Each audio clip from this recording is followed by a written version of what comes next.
ಮೈಸೂರಿನ ಉದಯಗಿರಿ ಠಾಣೆ ಮೇಲಿನ ಕಲ್ಲು ತೂರಾಟ ಪ್ರಕರಣ ಈಗ ನಾನಾ ತಿರುವುಗಳನ್ನು ಪಡೆದುಕೊಳ್ತಾ ಇದೆ. ಈ ಒಂದು ಘಟನೆಯನ್ನು ಬಿಜೆಪಿಯ ಸಂಸದರಾದ ಗೋವಿಂದ ಕಾರಜೋಳ ಅವರು ಯಾವ ರೀತಿ ನೋಡ್ತಾರೆ ಅವ್ರನ್ನೇ ಕೇಳ್ತಾ ಹೋಗ್ತೇನೆ. ಸರ್ ನಮಸ್ತೆ. ಮೈಸೂರಿನ ಉದಯಗಿರಿ ಠಾಣೆ ಮೇಲಿನ ಹಲ್ಲೆ ಏನು ಒಂದು ಕಲ್ಲು ತೂರಾಟ ಪ್ರಕರಣ ಇಡೀ ರಾಜ್ಯಾದ್ಯಂತ ಸಂಚಲನವನ್ನು ಮೂಡಿಸ್ತು. ಯಾಕೆ ಈ ಒಂದು ಘಟನೆ ಆಯಿತು ಅಂತ ತಮಗಿರುವಂಥ ಮಾಹಿತಿ ಏನು? ಈ ಘಟನೆಯ ಹಿನ್ನೆಲೆ ಏನಿರ್ಬೋದು ಅಂತ ಇಷ್ಟು ದೊಡ್ಡ ಮಟ್ಟಕ್ಕೆ ಸ್ಟೇಷನ್ ಮೇಲೆ ಕಲ್ಲು ತೂರಾಟ ಆಗುತ್ತೆ ಅಂತಂದರೆ? ಕಾಂಗ್ರೆಸ್ ಸರ್ಕಾರ ಅಧಿಕಾರಕ್ಕೆ ಬಂದ ಮೇಲೆ ಕೋಮು ಸೌಹಾರ್ದಕ್ಕೆ ಧಕ್ಕೆ ಬರ್ತಕ್ಕಂಥದ್ದು ಪದೇ ಪದೇ ಆಗ್ತಾಯಿದೆ. ಕಾಂಗ್ರೆಸ್ ಸರ್ಕಾರ ಅಧಿಕಾರಕ್ಕೆ ಬಂದ ನಂತರ ಹುಬ್ಬಳ್ಳಿ ಘಟನೆ ಆಯಿತು, ಮೈಸೂರು ಘಟನೆ ಆಯಿತು, ಇನ್ನೂ ಅನೇಕ ಕಡೆ ಈ ಧರ್ಮದ ಹೆಸರಿನಲ್ಲಿ ಘಟನೆಗಳಾಗ್ತಾಯಿದ್ದವು. ಒಂದು ಸರ್ಕಾರದ ಮೇಲೆ ಜನರ ವಿಶ್ವಾಸ ಹೋಗ್ತಾ ಇದೆ, ಸರ್ಕಾರ ಆಡಳಿತದ ಮೇಲಿನ ಹಿಡಿತವನ್ನು ಕಳ್ಕೊಂಡಿದೆ, ಜಾತಿಗಳ ಮಧ್ಯೆ ಮತಕ್ಕಾಗಿ ವಿಷಬೀಜವನ್ನು ಬಿತ್ತತಕ್ಕಂಥ ಕೆಲವರಿದ್ದಾರೆ. ಅಂಥವ್ರನ್ನ ಮಟ್ಟ ಹಾಕ್ತಕ್ಕಂಥ ಕೆಲಸ ಸಿದ್ದರಾಮಯ್ಯನವ್ರ ಸರ್ಕಾರ ಮಾಡ್ತಾಯಿಲ್ಲ. ಮತ್ತು ಆಶ್ಚರ್ಯಕರ ಸಂಗತಿ ಅಂದರೆ ಮಂತ್ರಿಗಳೇ ಜವಾಬ್ದಾರಿ ಇರ್ತಕ್ಕಂಥವರು ಇನ್ವೆಸ್ಟಿಗೇಷನ್ ಮಾಡೋದಕ್ಕಿಂತಲೂ ಮುಂಚೆ, FIR ಆಗೋದಕ್ಕಿಂತಲೂ ಮುಂಚೆನೇ ಕ್ಲೀನ್ ಚಿಟ್ ಕೊಟ್ಬಿಡ್ತಾರೆ.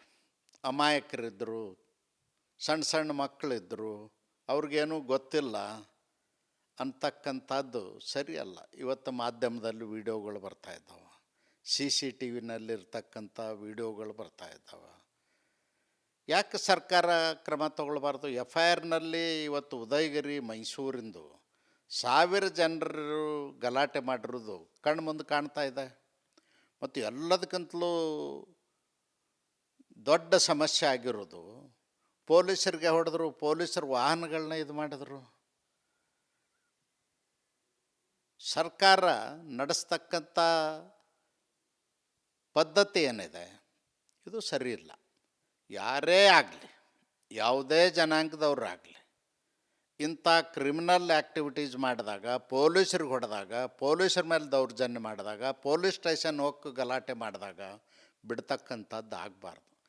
ಈ ರೀತಿ ಬಿಟ್ಕೋತ ಹೋದ್ರೆ, ಈ ರೀತಿ ಇನ್ವೆಸ್ಟಿಗೇಷನ್ ಮಾಡೋದಕ್ಕಿಂತಲೂ ಮುಂಚೆನೇ ಕ್ಲೀನ್ ಚಿಟ್ ಕೊಟ್ಟರೆ ಕಾನೂನು ಸುವ್ಯವಸ್ಥೆ ಹದಗೆಟ್ಟು ಹೋಗ್ತದೆ. ಇನ್ನೂ ಕೆಟ್ಟ ಪರಿಸ್ಥಿತಿ ಆಗ್ತದೆ. ಈ ಕಾಂಗ್ರೆಸ್ ಸರ್ಕಾರದಲ್ಲಿ ಇದಕ್ಕಿಂತಲೂ ಕೆಟ್ಟ ಪರಿಸ್ಥಿತಿ ಆಗುವಂಥ ಎಲ್ಲ ಲಕ್ಷಣಗಳು ಕಾಣ್ತಾ ಇದ್ದವು.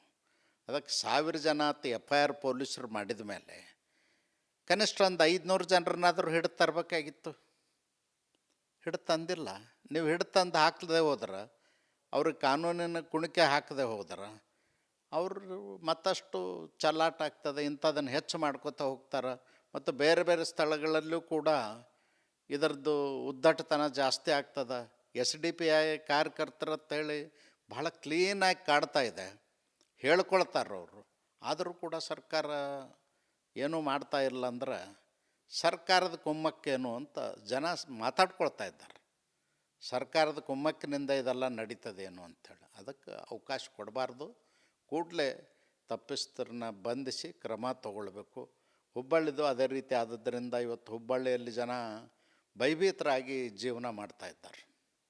ಈ ಮೈಸೂರಿನ ಘಟನೆಗೆ ಇಷ್ಟು ದೊಡ್ಡ ಮಟ್ಟದಲ್ಲಿ ಆಗಿರ್ತಕ್ಕಂಥ SDPI ಅಂತ ಒಂದು ಉದಾಹರಣೆ ಹೇಳಿ, ಇದಕ್ಕೆಲ್ಲಾದರೂ ಯಾವುದಾದ್ರೂ ಅಂತಾರಾಷ್ಟ್ರೀಯ ಲಿಂಕ್ಗಳಿರ್ಬೋದಾ? ಯಾವುದಾದ್ರೂ ಸಂಘಟನೆಗಳು, ದೊಡ್ಡ ದೊಡ್ಡ ಸಂಘಟನೆಗಳು? ನೋಡಿ, ಏಕಾಏಕಿ ಅಷ್ಟು ಜನ ಸೇರ್ಲಿಕ್ಕೆ ಸಾಧ್ಯ ಇಲ್ಲ. ಇದೆಲ್ಲ ವ್ಯವಸ್ಥಿತವಾಗಿ ಮೊದಲೇ ಹೊಂಚಾಕಿ ಇಂಥದನ್ನೆಲ್ಲ ಮಾಡಿರ್ತಾರೆ.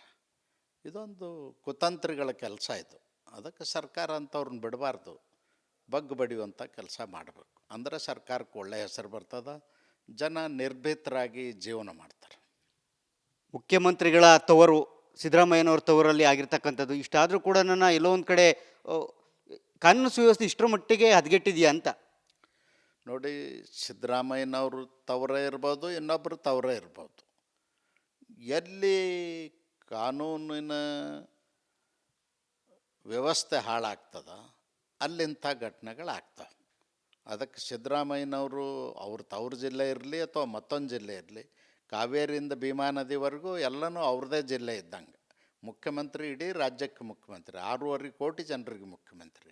6.5 ಕೋಟಿ ಜನರ ಜವಾಬ್ದಾರಿಯನ್ನು ಹೊತ್ತಿರ್ತಕ್ಕಂಥ ಆಡಳಿತವನ್ನು ಕೈಗೆ ಹಿಡಿದಂಥವ್ರು, ಆಡಳಿತದ ಸೂತ್ರಧಾರರವರು. ಅದಕ್ಕೆ ನಿರ್ದಾಕ್ಷಿಣ್ಯವಾಗಿ ಕ್ರಮ ತಗೊಳ್ಬೇಕು ಅಂತೇಳಿ ಒತ್ತಾಯ ಮಾಡ್ತೇನೆ.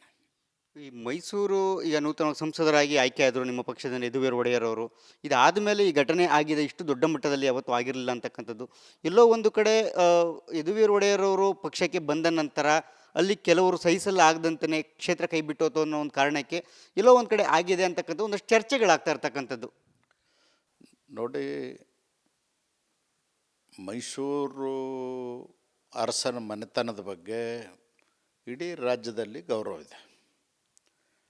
ಆ ಮನೆತನದ ಗೌರವವನ್ನು ಕಾಪಾಡ್ತಕ್ಕಂಥ ಕೆಲಸ ಮೈಸೂರಿನ ಜನ ಯಾವತ್ತೂ ಮಾಡ್ತಾ ಇರ್ತಾರೆ.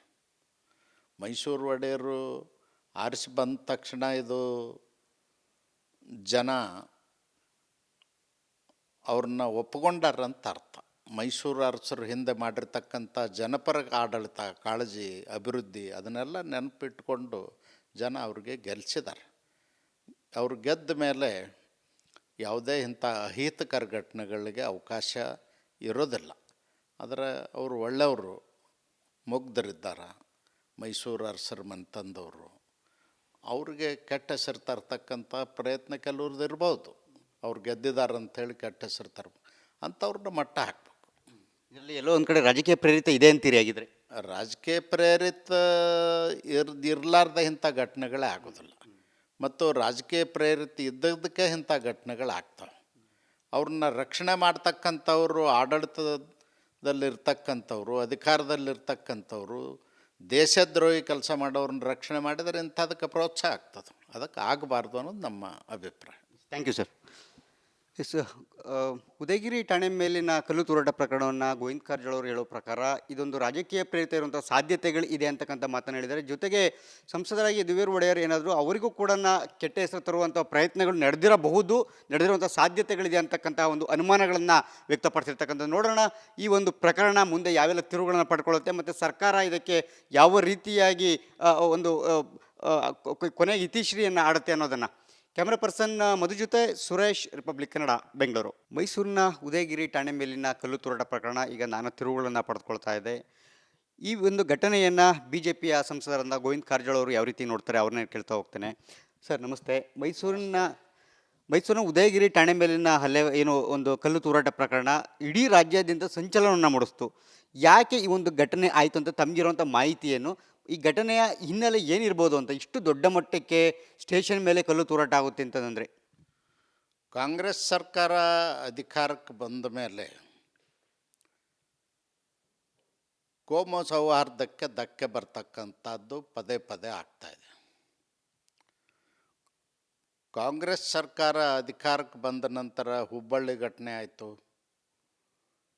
ಮೈಸೂರು ಘಟನೆ ಆಯಿತು, ಇನ್ನೂ ಅನೇಕ ಕಡೆ ಈ ಧರ್ಮದ ಹೆಸರಿನಲ್ಲಿ ಘಟನೆಗಳಾಗ್ತಾಯಿದ್ದವು. ಒಂದು ಸರ್ಕಾರದ ಮೇಲೆ ಜನರ ವಿಶ್ವಾಸ ಹೋಗ್ತಾ ಇದೆ. ಸರ್ಕಾರ ಆಡಳಿತದ ಮೇಲಿನ ಹಿಡಿತವನ್ನು ಕಳ್ಕೊಂಡಿದೆ. ಜಾತಿಗಳ ಮಧ್ಯೆ ಮತಕ್ಕಾಗಿ ವಿಷಬೀಜವನ್ನು ಬಿತ್ತತಕ್ಕಂಥ ಕೆಲವರಿದ್ದಾರೆ.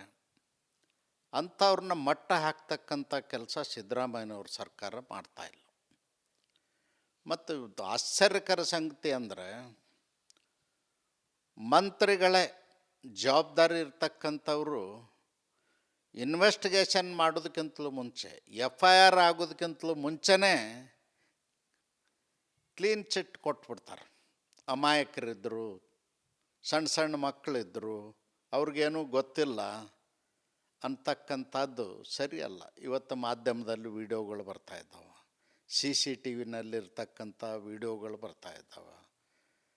ಯಾಕೆ ಸರ್ಕಾರ ಕ್ರಮ ತಗೊಳ್ಬಾರ್ದು? FIRನಲ್ಲಿ ಇವತ್ತು ಉದಯಗಿರಿ ಮೈಸೂರಿಂದು 1000 ಜನರು ಗಲಾಟೆ ಮಾಡಿರೋದು ಕಣ್ಣು ಮುಂದೆ ಕಾಣ್ತಾ ಇದೆ. ಮತ್ತು ಎಲ್ಲದಕ್ಕಿಂತಲೂ ದೊಡ್ಡ ಸಮಸ್ಯೆ ಆಗಿರೋದು, ಪೊಲೀಸರಿಗೆ ಹೊಡೆದ್ರು, ಪೊಲೀಸರು ವಾಹನಗಳನ್ನ ಇದು ಮಾಡಿದ್ರು. ಸರ್ಕಾರ ನಡೆಸ್ತಕ್ಕಂಥ ಪದ್ಧತಿ ಏನಿದೆ ಇದು ಸರಿ ಇಲ್ಲ.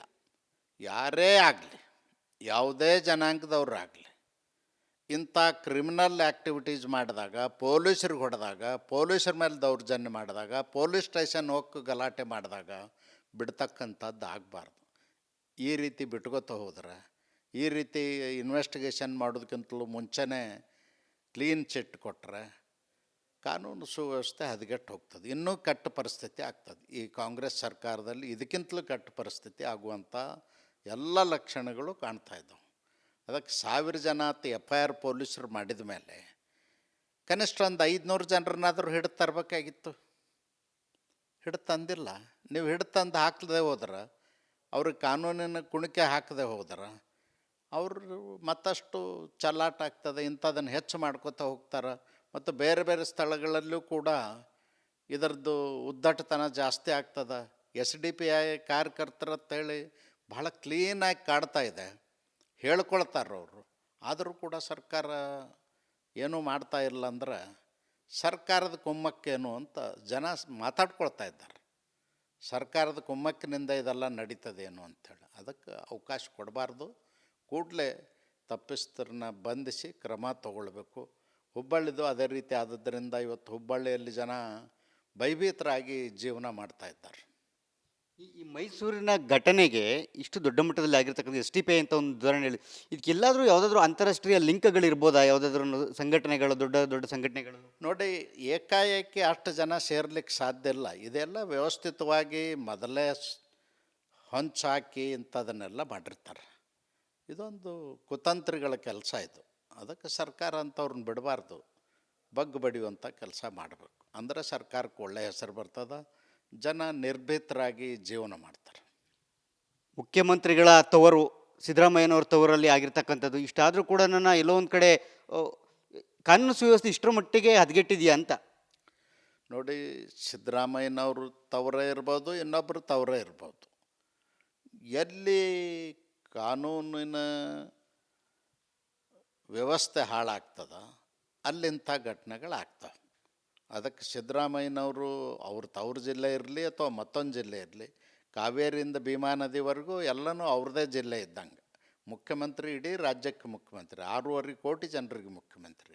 6.5 ಕೋಟಿ ಜನರ ಜವಾಬ್ದಾರಿಯನ್ನು ಹೊತ್ತಿರ್ತಕ್ಕಂಥ ಆಡಳಿತವನ್ನು ಕೈಗೆ ಹಿಡಿದಂಥವ್ರು, ಆಡಳಿತದ ಸೂತ್ರಧಾರರವರು. ಅದಕ್ಕೆ ನಿರ್ದಾಕ್ಷಿಣ್ಯವಾಗಿ ಕ್ರಮ ತಗೊಳ್ಬೇಕು ಅಂತೇಳಿ ಒತ್ತಾಯ ಮಾಡ್ತಾನೆ.